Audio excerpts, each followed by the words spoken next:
Welcome to episode 6 of the Zoinked podcast. I'm Walker Weiss, joined alongside by co-hosts Sam Howe and Ethan Barnacle. Today, we are going to be talking about the Phillies' underdog run throughout the playoffs so far and the NFL players who will be on the move before the trade deadline that is approaching here upcoming on November 1st. So for our first question today, the Phillies barely secured a wild card playoff spot and are now in the NLCS with the series tied 1-1, heading back to Philly for games 3 and 4. Do the Phillies have the pitching they'll need to advance to the next round? So, oh shoot, you want to go first, Ethan? Yeah, sure. All right, go ahead, man. All right, so, I think Ranger Suarez is going to pitch for them tomorrow, and he's looked pretty solid. Like he looked pretty solid versus the Cardinals. They won that game. He pitched like 4 innings, something like that. Had a lot of pitches, but he didn't really give up any runs. But the thing that's scaring me is their bullpen. It just seems like every time they get up to, let's just say 4-0 or something, their pitching just screws it up. So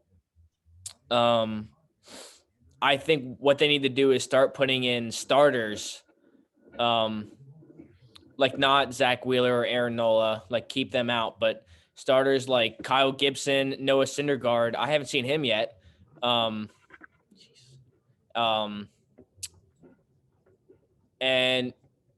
yeah, so I think if you put in those good starters, then they might keep it together. Sorry, dude, my dog's like destroying this thing. You're fine, man. Go ahead, Sam. All right. Yeah, I mean, I think pitching is going to be fine, honestly. I think the bullpen has definitely struggled a bit, but they've also been a lot better than they have been in recent years ever since Thompson took over. I also think that bullpen will definitely need to step it up per usual, but I believe they can do it. Yeah, I think that if they can just stay focused and yeah, they'll be fine. All right. So I said yes, I think that they will be fine. So I know the Phillies just gave up 8 runs in their last game to the Padres, but that is the most they've given up since the Astros beat them 10-0 on October 4th. Towards the end of the regular season, in a shit show of a game. We've seen the potential of this Phillies team throughout the playoffs. They beat the Cardinals both games and got the best of the defending World Series champs 3-1. The Atlanta Braves beat them. And I think the pitching will be fine. And the talent to keep a majority of games close, I feel like we have that. Well, at least with our starters, the bullpen is the only thing that really scares me at times. But I think our starters are pretty solid, and I think Suarez will get the job done here in game 4, or game 3. I think so too. Yeah, Walker, can I add something to that question real quick? Because I completely forgot what I was going to say, but I just remembered. Yeah, go ahead. All right, sweet. So, yeah, I think pitching's fine, but I think the only thing I'm really worried about is how they're going to be used. So we saw on, I think it was Tuesday. Yeah, Tuesday. Wheeler was just going off, right? And he got pulled in the 8th inning. I think, yeah, the 8th inning. And I'm just thinking to myself, I thought he could have pitched another inning or two, honestly. And if they want to take him out the 9th, here comes Dominguez. And I think that would have been a less stressful ending to that game. But, yeah, overall, I think they'll be fine. Okay, moving on to our second question. The Phillies took an early 4-0 lead over the Padres in the 2nd inning, but ended up losing 8-5. What do the Phillies need to do differently in order to make it to the World Series? Oh, I think they just need to play better defensively, honestly. They've shown that they can hit the ball, and they brought in guys like Schwarber and Castellanos. He's not having the best year, but he's been solid. And then they have guys like Reese, Bryce, and then younger guys like Maton, like Stott. Alec Bohm. Yeah, and Bohm. Thank you, Ethan. But they need to get better on defense, right? Like we've seen Hoskins letting the ball go right by him in that a game 2 against the Braves, and then when Alec Bohm mistimed his throw against the Padres the other night.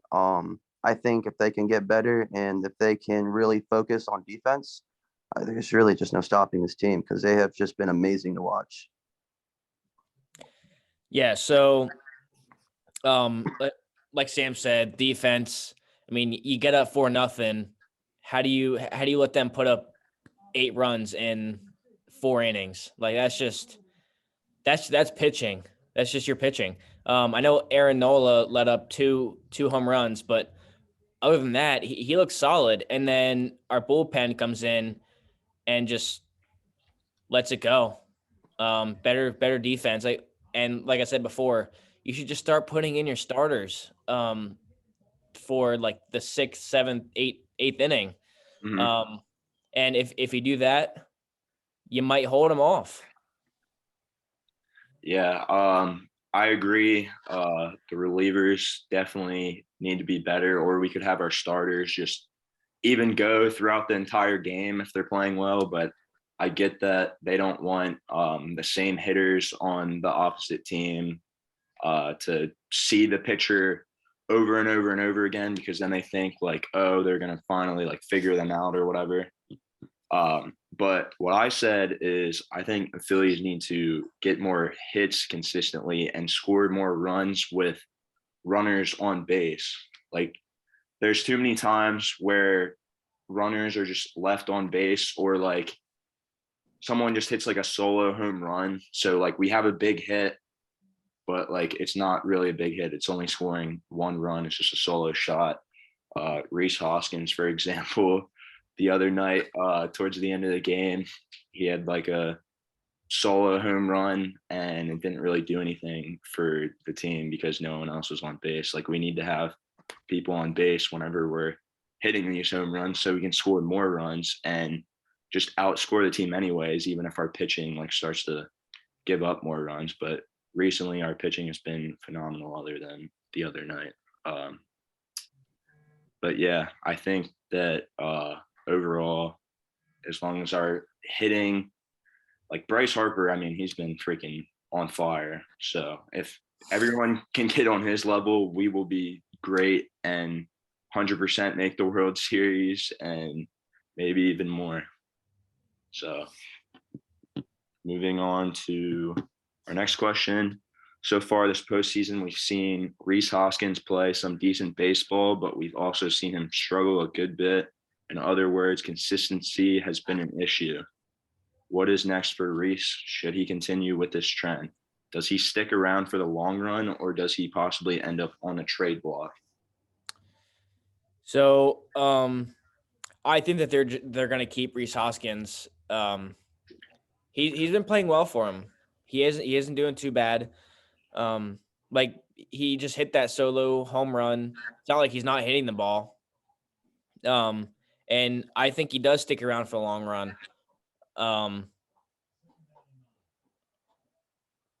Does he? Yeah, I don't think he's going on the trade block. Yeah, I mean, me personally, I don't think he should be traded anytime soon. I mean, I think he's been a great player for the Phillies. He's like one of the rare players, or not rare players, but one of the guys on the team who went through the system, right? Mhm. I do think though that if this does continue, like say for the next year or two, and it's still like the same inconsistent type of baseball, and the stats, they drop, it might not be a bad idea. I'm not saying they should pull that trigger anytime soon at all. I think, like I said, he's been great for us. Loved him for his time here, and yeah, if it just gets worse, then maybe, but if it gets better, no point. Yeah. I mean, I pray he doesn't continue this trend and Hmm. hits the batting cages every day so that he can come through and help this team. I even freaking sent a tweet out whenever he was like doing horrible before he started like doing anything throughout the playoffs. I sent a tweet out about him like he shouldn't be celebrating with the team tonight after the win. He needs to be hitting the batting cages because he's not doing anything like early in the playoffs. But yeah, I think that if he like dedicates his time to just straight up hitting and working on his hitting, that he could come through big for us, and we're gonna need him if we want to even make it to the World Series, let alone even win it. Like we definitely will need him. He's a huge part of the team, that's for sure. So now the next question is, how do you feel about Rob Thompson signing a 2-year contract as the Phillies manager, earns a promotion from interim head coach to manager? I think it's great. I love it. I mean, there's been a huge spark within the club ever since he's taken over the team. The Phillies were 22 and 29 when Girardi was fired, and they haven't been to the playoffs since 2011. And this whole season has been great for that reason. They finished at 87 and 75, and Rob himself finished 65 and 46 as a manager. Not to mention the fact that he already has him in the NLCS, which I think is an amazing accomplishment for an interim manager or head coach or for any sport to do. Um, I think, yeah, like I said, anybody that's capable of doing that deserves to be the manager, straight up. Yeah, so I think why not? He led him all the way back from 10 games over to 10 games under to 10 games over. He led him to the playoffs, and now they're a couple games away from the World Series. He, like Sam said, he really gave a spark to that team, and I think the team really likes him. So yeah, why not? Yeah, I love that the Phillies signed Rob Thompson as a manager, because we were an unworthy team at the beginning of this year, and Sam pretty much hit the nail on the head. Uh, at the beginning of this year, we went through a lot, and the firing of the manager was huge because it completely changed the team around, getting rid of Girardi. But we've been through a lot this year. Our best player, well, in my opinion, you guys probably think the same, but Bryce Harper, obviously, he was injured yeah. for like a Yes, lot of sir. the season. But even though he was injured through that bit of time, Rob Thompson was able to win a majority of games. We started to slack towards the end of the season. I can't believe we got swept by the freaking Cubs like both times we played them. Like that's bad. But yeah, we ended up pulling through, even though we like barely made the playoffs over the Brewers. I mean, I'll take it. We're here now. You have a great chance here. We've been on fire for the most part, and I think that we have a great shot of being able to make it to the World Series. So hopefully we get there. So our final question about the Phillies: if the Phillies advance to the World Series, who would be the better matchup for them, the Yankees or the Astros? What would be more of an exciting World Series? So I think the better matchup would be the Yankees, just because I don't think that their offense is as good as the Astros, and our pitching versus the Astros would not be good at all, like you've seen. Yeah. So, but I think a more exciting World Series would be the Astros versus the Phillies. Um, just because the Astros, they had their cheating scandal. So if the Phillies end up playing them in the World Series and they end up beating them, it would make it 200 times better. But I don't know. I think the Astros are gonna make it to the World Series over the Yankees. Yeah, I said the Yankees as well. I think the story kind of writes itself here. I think an Astros World Series with the Phillies would be pretty sick, but to me, I think Yankees makes more sense because the last time the Phillies were in the World Series, they lost to the Yankees. That was back in 2009. Me personally, I'd love to see them get their revenge. Uh, I mean, yeah, much like the Eagles waited all those years again to get their revenge against the Patriots, I think it would be super sweet for the Phils to get that same type of experience. So yeah, Yankees would definitely be my pick. Who do you think for like the better matchup for the Phillies though? That's Oh, more exciting for you, but who would you say is the better matchup for them to beat? Probably. I mean, just for the reasons that the Yankees offense isn't as stacked as the Astros might be, I would say Yankees as well. Okay. Like Ethan said. Yeah. I'd say that the Astros are going to be more of a competition for the Phillies, like Ethan said, because I feel like, well, the Astros are obviously more experienced with being there in the past couple of years. Their offense, yeah, their offense obviously loaded. They're pitching very well too. So I think the Astros are 100% the tougher matchup. But even though I freaking hate the Yankees, I would love to see the Phillies versus the Yankees in the World Series, like you said, Sam, because of the revenge. Like, I would love that. And like, that's the last two times those teams have been in the World Series. So, and that would be sick to have a rematch too. Like, both their times back at the World Series for the first time, and they're playing each other again. That would be freaking sick. So, yep. So moving on to now the NFL trade deadline questions. Even though that one isn't really a trade deadline question, but we'll get to that then. So Christian McCaffrey has been at the center of trade talks throughout the week. Where do you see him potentially landing? And then you can give your reason why. If you have Okay, I'll start. I might sound like a broken record. I probably do, but I think a really great landing spot could be Buffalo.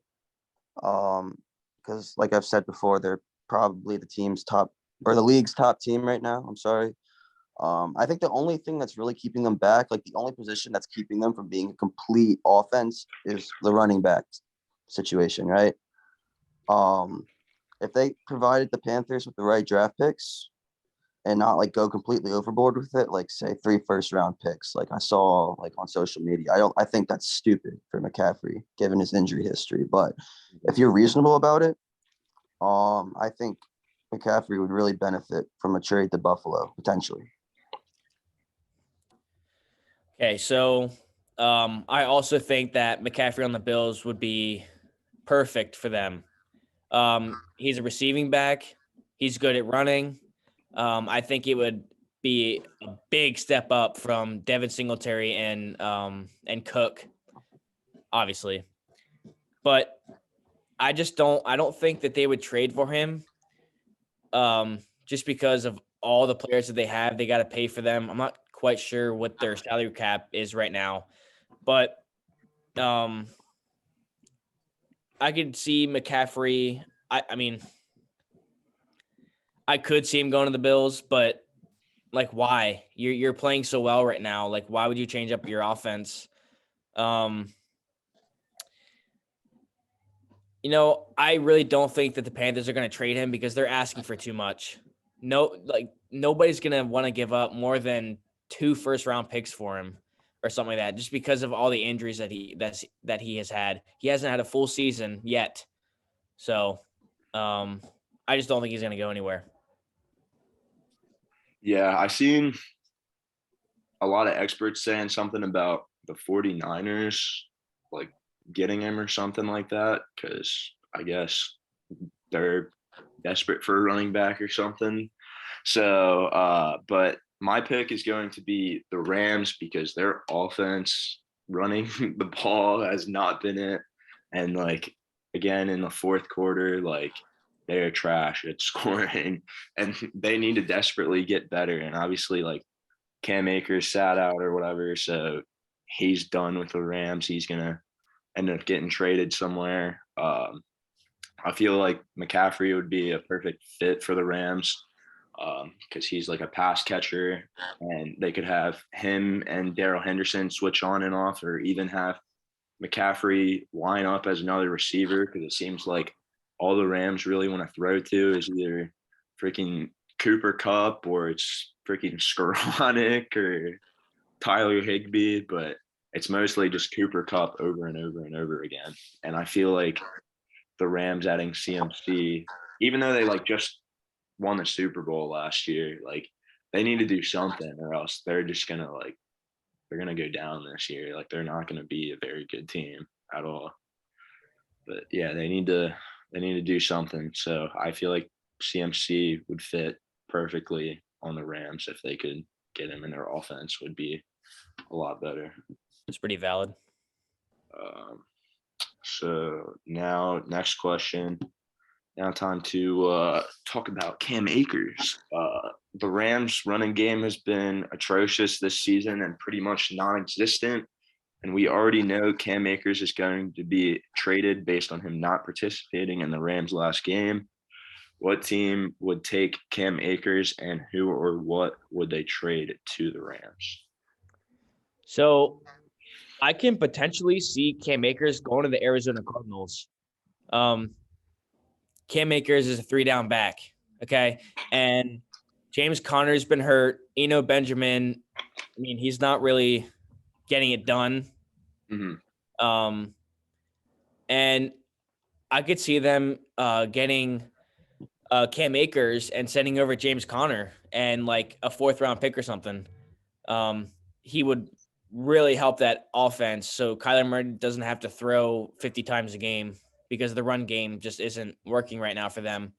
But I think if Cam Akers goes there, he would be great value for them. Yeah. For this question, it was a little bit tougher because I just don't see Cam Akers bringing that type of spark to whatever team wants him. But for this question, I went with the Broncos. Mainly because we saw Melvin Gordon get benched on Monday against the Chargers. He was in the game and then he wasn't. So maybe if the Broncos were willing to complete a trade involved around Gordon, Akers, and some draft picks, that could work. Also, the Broncos and the Rams have had a history of completing trades with each other in the past. And I think it could benefit both backs for a change of scenery.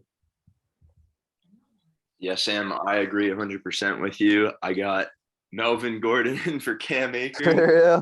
Both trash-ass backs. And yeah, they might as well just trade for each other. Like Melvin Gordon, he's had his fumbling issues or whatever. Then he got sidelined mid-game, that freaking primetime football game. And like, I mean, the Broncos just looked horrendous in general. But yeah, Melvin Gordon, freaking their first game in the season, him going in at the goal line, just fumbling over and over again. That had me dying. I was laughing so hard at that. I was like, yeah, back-to-back fumbles right on the 1 yard line. yeah, that's tough, man. I was that's like, tough. This man has literally like, oh my God, like he's went downhill so fast. Like he used to be like a top back in the On league. the Chargers. Yeah. Yeah. And then just He and Gurley both. shit. He and Gurley both. Yeah, dude. The Rams destroyed Gurley. Oh my God. Yeah, they literally did.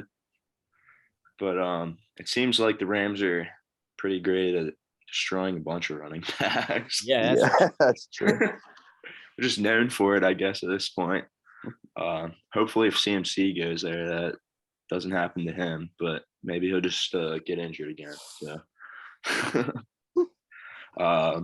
but yeah, I feel like Melvin Gordon for Cam Akers, like that would make the most sense because they've both just been like shit. So might as well, like, they're both having issues with their team, and they're not going to play another snap. So might as well just switch them. That's the best they can get out of that, honestly. Yeah. So now to the next one.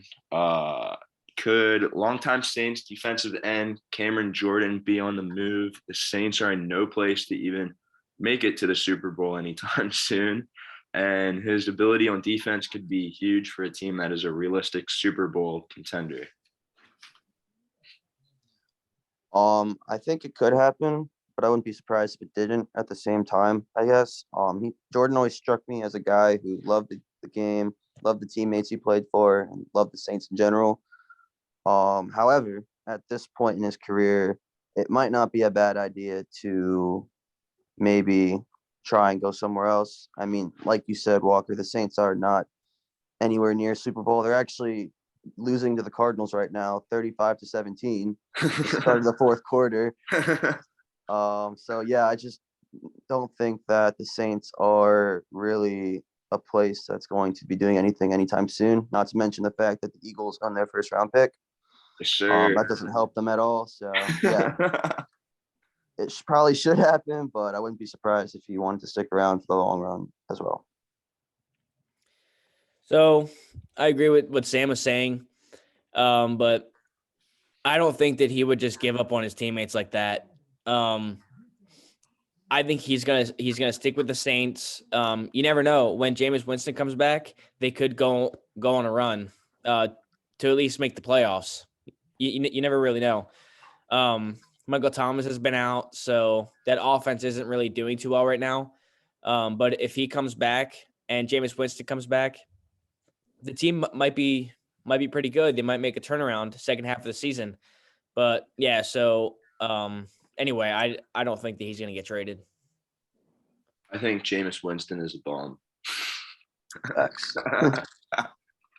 But anyways, yeah, I feel like he probably doesn't want to leave the Saints, stay loyal to his team, like since he's been there his whole career. He's just like that kind of dude. But I feel like a team that should make him an offer is the Chiefs, because they need to improve their defense. And I could see him going there because, I mean, if he wants to win a Super Bowl ring possibly during his career, go to the Chiefs. Like, I mean, their offense is unbelievable, but like recently, I feel like their defense hasn't been up to the task at hand. Like, they could really use another defensive end on their team that's elite to help them against other teams. Like, I feel like he would be a solid defensive end on the Chiefs and really help them a lot.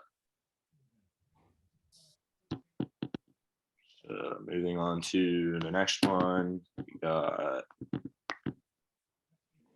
Minnesota Vikings have been playing great football other than their loss to the Philadelphia Eagles back in week 2 with first rounder Lewis Sign injured at safety. Who could the Vikings trade for? I don't think that they will trade for anyone, but there's a guy that has been without a team for I think a year, 2 years. Chris Harris Jr. I mean, when he got off a team, he wasn't playing bad at all. I think the last team he was on, Broncos, or his career was with the Broncos, and he was outstanding. So they could pick him up, or they could trade for someone, maybe even Cam Jordan. Who knows? But yeah, so Yeah. Me personally, I really haven't been following the Vikings too much this year. Um, I do think that with Lewis Sign going down, they could look to acquire somebody in their secondary, or maybe like Ethan said, Cameron Jordan, because they are 5-1. But yeah, I think if they could look for someone in the secondary, I think that could possibly be a move for them. Yeah, the only time we followed the Vikings this year was for their big time Monday Night against the Football. Eagles. Yeah, for their big time. Ew. Okay, so I think they should make a push for Jonathan Abram on the Raiders. I feel like he would make a great addition to their team at the safety position. The Raiders right now, like, they're going downhill. They're freaking poop stains. Devontae Adams is probably going to end up getting suspended for a couple games here and fuck me over in fantasy, of Yeah, course. me too. But yeah, I feel like Jonathan Abram, trying to make a trade to acquire him, I feel like he would love to switch teams and freaking go over to the Vikings ASAP because, I mean, like, even though he got drafted um, by the Raiders, I feel like he would love to go to another team that actually has a chance at making it to the Super Bowl because the Raiders are looking freaking awful compared to how they've looked Garbage. the past couple of years. But yeah, Jonathan Abram would fit nicely for the Vikings and make their defense a lot better. So, final question. We're going to talk about OBJ, Oh yeah. Odell Beckham Jr. So Odell Beckham Jr. If he is healthy by mid-November, he will probably sign with the team towards the end of October. Where do you think he will land and why? So I you hear about all these teams that have been contending the last couple of years. Like you hear maybe he'll resign with the Rams, or maybe he'll go join Aaron Rodgers with the Packers, or maybe Mahomes with the Chiefs. Walker, I was just telling you about this the other week, but I think a great landing spot for Odell would be the Giants. I think to me it's the most logical answer. They're the team that drafted him. They're also the team that put him on the map for the whole nation to see against Dallas on Sunday night. And he Dallas had still his won that best. game, by the way. You were at that game? No. Dallas still won that game.